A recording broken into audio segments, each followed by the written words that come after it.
Hello, this is Sophie Masson, and today what I'm talking about is something about the ideas and inspirations behind some of my picture books, 7 of my picture books, and just about also a bit about how the illustrators, how they work, and the process that they've used to actually illustrate those books.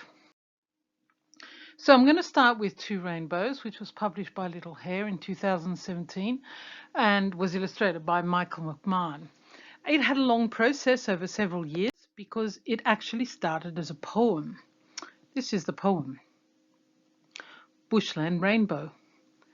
Red is the colour of Rosella's shining breast, orange for the sunset blazing in the west. Yellow is the wattle, the colour of the spring, green the gift of grass that welcome rain will bring. Blue for the fairy wren, his chest of summer sky, indigo for velvet night sown with stars on high, and violet is the orchid, hidden in the hollow, shy last beauty of the bushland rainbow. So it was published in a school magazine and illustrated by Matt Otley, as you can see there. But I intended that there would be a twin poem to it called City Rainbow, and in fact I wrote it, but it was never published. Instead, I started to think about the story. Now, I felt there was a story behind it, and originally when I'd written the poems, I thought, okay, there's one child in the city, one child in the country, and this is the different way in which they see rainbow because of the things they see around them. But then I thought, what if it's one child who used to live in the country and now lives in the city, and they're in their city flat, they look out of the window and they see a rainbow down the end of their street, and it reminds them of the farm and the things they used to see on the farm, and they're comparing the different colors to the ones on the farm and the ones in the city. And they're quite different, but towards the end they kind of merge in a way, and you have to read the book to find out. But it went through many drafts because I had to really think about every word, about everything, and I worked very hard with the editors on this, and it went through about 8 or 9 drafts, and the title changed and everything. So when illustrator Mike McMahon started creating the visual world, he too had to think about all the different aspects of it, to do drafts, if you like, of everything. And there you can see some of his early sketches for some of the illustrations he was going to do, what was going to be in them. So he's just got stick figures and so on, and then sort of the colors that might be used, as well as obviously the colors of the rainbow, what other base colors there were going to be, how it was going to look. So for instance, you can see here, this is one of much more finished, but not quite there, illustrations for the color red. And in the city, rainbow red is like the post box down the road. On the farm, the rainbow flashed red like the tractor working in the field and a robin hopping on a branch. And you can see there the space that he's used in the illustration on the farm is much wider, isn't it? Whereas in the city, it's everything's much more tight and crowded. Obviously, there's more people and so on. And in the finished book, you can see how the color is sort of flooding the country ones and is only in bits in the city one. And here you can see some of the illustrations for some of them, the finished ones. You can find out a lot more about Michael's process in a fantastic piece that he wrote on for my blog, and the link is there, and he sort of takes you through a lot more than what I've said here. Now, On My Way, which was published by Scholastic Australia in 2019 and illustrated by Simon Howe, had a very different start, and of course it's a very different kind of book. It's not realistic at all, set in a fantastical world. You don't know exactly what kind, but it's a world in which there's all sorts of strange things, and it had a very different start. So I was driving the car, going to town. We're about 15 minutes from town, live in the country, and on the way suddenly this thing popped into my head on the way. Yeah. And it went, "On my way, Mama, guess what I saw?" "I don't know, little one. Please tell me more." And I knew it was a child speaking to their mother about the amazing things they see from schools. And often, parents have had that experience of children rushing home and telling, "Oh, guess what I saw, guess what I saw." And this child sees, a pig chasing a wig, a troll juggling a bowl, a dragon driving a wagon, all sorts of amazing things. The mum doesn't seem impressed. She says, oh, that's interesting, but it's not so unusual. And then, of course, there's something that happens and there's a big twist and a big reveal. Now, I don't actually say in the text why, who, what. I just left it open because I know I love working with illustrators, and I know they love to have the freedom to create their own visual world. They don't want to be stuck with your text telling them what to do. And that's no fun anyway for the author either. So it's actually really open. And Simon, the illustrator, really loved that. He loved the fact that the magical world wasn't described and he could create what he wanted and just have fun. And he has created the most wonderful, wonderful world, which is so rich in detail and which is lovely, lovely to look at. And there you can see there a couple of, one of the illustrations that you see, the finished illustration on the right, and on the left you can see early sketch that he did for it. And step by step, the illustrations grew. So there you can see the illustration where you have the pig chasing the wig and the goat rowing the boat, starting from a sketch and then building up with color on the computer and a bit more and finishing it up. So it actually makes that magical world so real. It's so amazing. And you can find out more again about Simon's process on the link that is there on the slides. Building Site Zoo, which is published by Hachette Australia and is illustrated by Laura Wood. It grew out of watching machines working on a building site. And I suddenly had this idea about machines turning into animals. And the reason for that was that because I saw a crane working and I thought the cranes are fishing up in the sky. And I thought, yes, a crane is a machine, but it's also a bird. It's a fishing sort of bird. And I thought that's interesting. It's a bird and it's a machine. I wonder how many other machines are like that. And so that's how the story started, thinking about that and thinking about the experience of children. Basically going to school with their grandfather, and then they find this building site, they go past it and they start thinking about the animals and about the machines and how they turn into animals. And so Laura had to sort of create a whole thing there of how the machines were going to transform, and she had done it really beautifully because you have one page where you see the machine working away like the bulldozer, and then turn next page and suddenly it's this magnificent bull, and so on. So and the jackhammer, working away on a site, and then suddenly it's this amazing kangaroo jumping, up skyscrapers. So it's a really, really lovely thing which really sort of portrays the flowering of that imagination. She also set the scene, the background, the city background, which has a feel which is both realistic and a bit fantastical because it's, of course, it's the setting for the imagination. And then there's the cover. So the cover gone through many, many drafts, and you can see one of them on the left there, and then that's the one that we ended up with. And of course, it hasn't got the text on it yet. But you can find out more about Laura's process as well on the link that I've got on the slides, and it's very interesting. So there's a tiger out there, Little Hare, 2019. Illustrated by Ruth Waters. It came out of a dream, and in the dream I was in my house, I looked out and suddenly I saw this tiger in the garden and slipping in and out of shadow, and she was just prowling around, this tiger, and I was both amazed and terrified, and I knew that I couldn't go out, but I didn't know what to do about this tiger in the garden. And then I woke up and I thought, that's a story. But I knew it wasn't going to be a story just about a dream like that. That's not very interesting. And so what I turned it into was the story of two children, an older girl and a younger boy, brother and sister. And the older girl says, there's a tiger out there. And the little boy, what?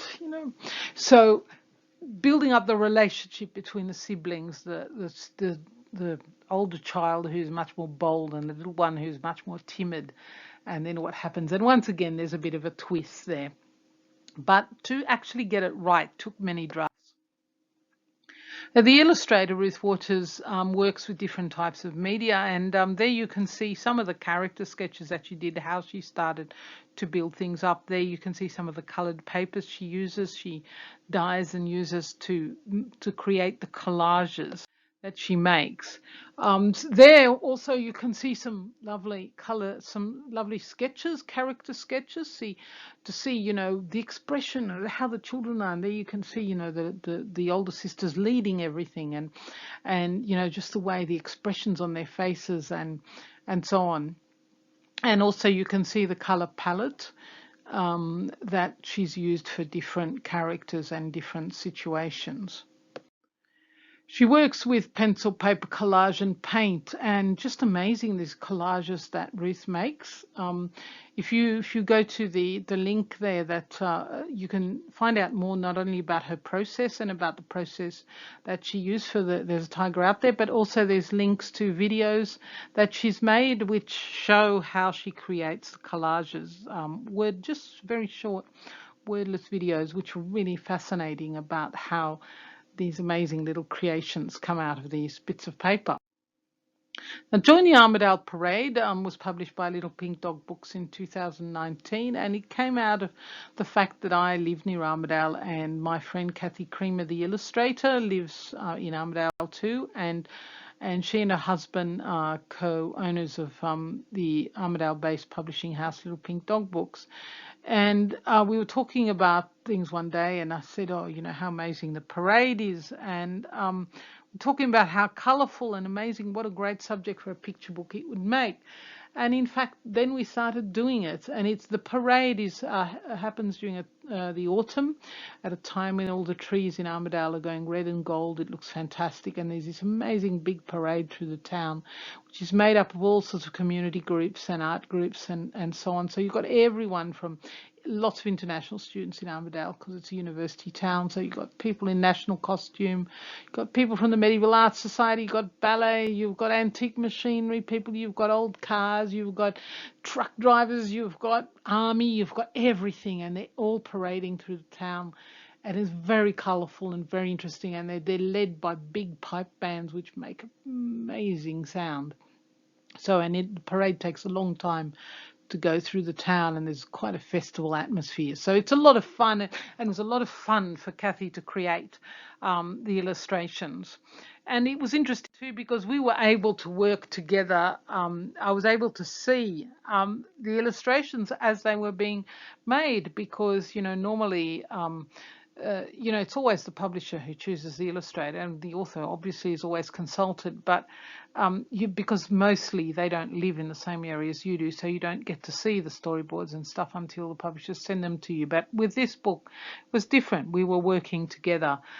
So Kathy was showing me a lot of her illustrations as they were being done, and because it's about this town where we live, so she's able to go on site, take pictures, sketch things, do things that were exactly what is there. And people in Armidale and visitors to the town also can actually see these buildings there. And there's also some really fun things that are to do with some of the local people that you see in there that everybody knows. And even there you can see a mix of the fictional and the real. So there's the little character there with the red plaits, who's the main character of the book, and she's fictional, but all the people to the left are real people. Me and my friends, really, because right on the edge there with the black hair and the tiara, that's me, looking a lot more glamorous than I normally look, which is nice. And then some of my friends there from town. So it's lovely because you're sort of seeing yourself in the book, and it's a lot of fun. But it's also a lot of fun for everyone because it's just about the whole enjoyment of a community event like that. Now, The Snowman's Wish is a new book. Well, it's coming out soon. I'm recording this in April 2020, and The Snowman's Wish, which is published by Dirt Lane Press, is coming out in July 2020. The illustrator is Ronak Taher, and like There's a Tiger Out There, it came out of a dream, but this was different. It was not just an image of a tiger in the garden. It was actually a full story, just amazing.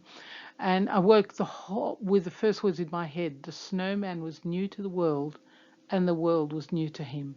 and it goes through this whole thing of the snowman who just loves the world that he's come into. He loves what he sees, what he hears, what he smells, etc. And it's really also a thing going through the seasons. Of course, things start to happen to the snowman, and so it's a very beautiful story.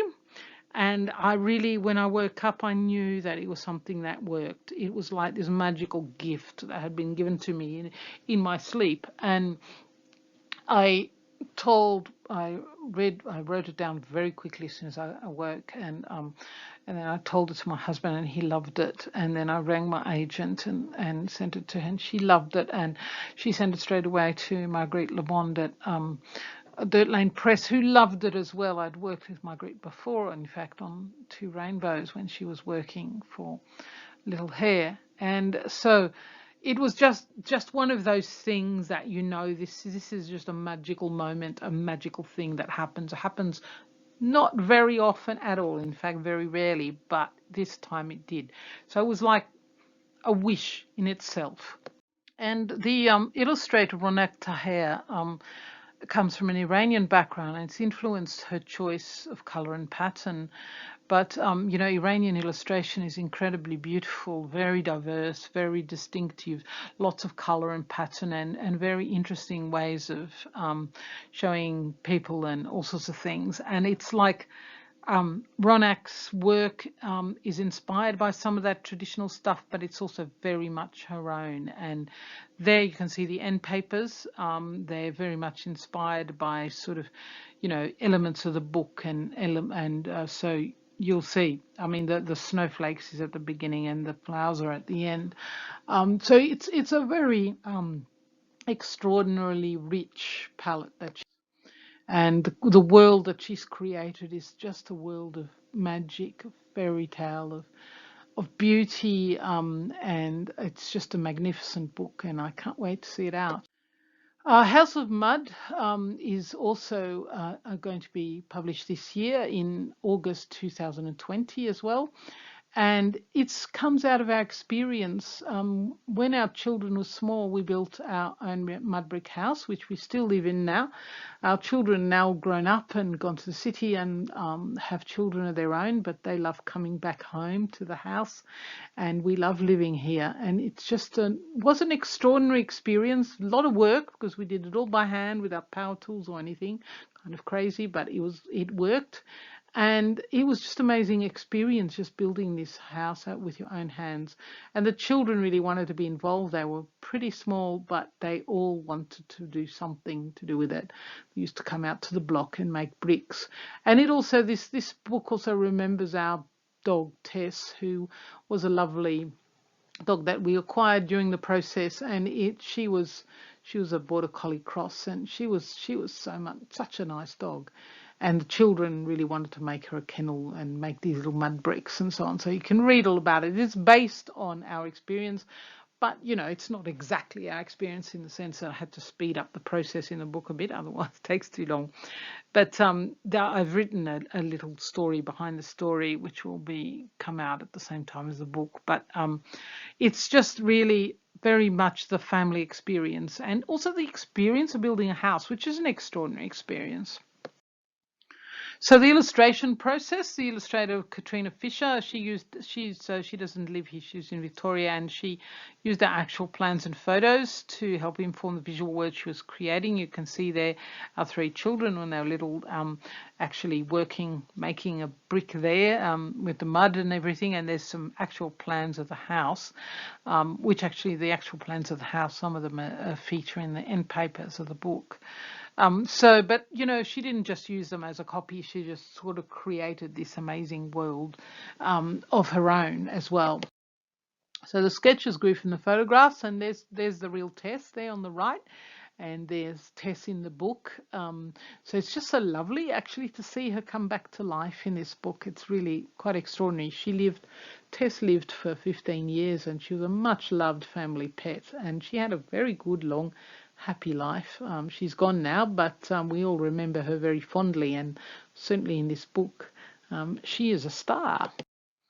And then we have the finished artwork, which tells the visual story of a family, a house, and a dog. And you can see there the family with the plans and then making the bricks and so on. And it's just a lovely book because it really has that very strong feel of both this extraordinary experience and this whole family atmosphere. Finally, just wanted to mention 3 other fun picture books I've worked on, which I haven't got time to really talk about very much. But Once Upon an ABC, which was published by Little Hare and illustrated by Christopher Nielsen, is an ABC book with a difference because every letter is about a folk tale or a fairy tale or a legend and represents, so you have the cat with the elegant boots, and you have Anansi the spider, and you have Brer Rabbit and so on. So it was a lot of fun to write, and it's a rhyming text, and it was heaps of fun. And Chris's illustrations are just gorgeous and really add so much to the text. Sea Monkey, published by Little Pink Dog Books, and Kathy Creamer illustrated that too. And it was lovely. It's a lovely, lovely book to work on with her because it's a very short text, which is just about a toddler, the very busy day of a toddler and his favorite toy, causing mayhem wherever they go. And the illustrations carry so much more of the story because there's so many things going on that I don't say in the text, but that actually you can see. And Kathy had a lot of fun doing this because there were so many crazy situations that the little boy and his toy monkey get into, that she could actually show this complete havoc that was going on from morning till night. And then Two Trickster Tales from Russia is a bit different because it's an illustrated storybook really, so the stories are quite a lot longer than the other books, and they're 2 traditional tales which I've retold and adapted. 2 traditional tales from Russia, one called Masha and the Bear and the other one called The Rooster with the Golden Crest. They're very funny, they're lots of fun, there's lots of action in them, and the illustrations by David Allen are really beautiful and very, and it was published by Christmas Press. And they're very sort of they're beautiful classic illustrations based very much on Russian inspired traditional illustrations. So I'd like to end by thanking my wonderful co-creators, great illustrators I've worked with, and there you've got links to find out more about all of them. And also many thanks to my wonderful publishers, to Little Hare, Scholastic Australia, to Hachette Australia, to Little Pink Dog Books and Dirt Lane Press. Thank you all very much for your belief in my books and for finding such wonderful illustrators to do them.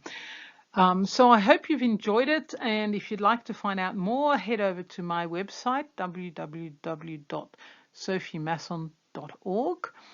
You can also have a look at my presentation website, www.sophiemassonpresents.com. Both of them, there's contact pages, so you can get in touch if you want to find out more. Thank you.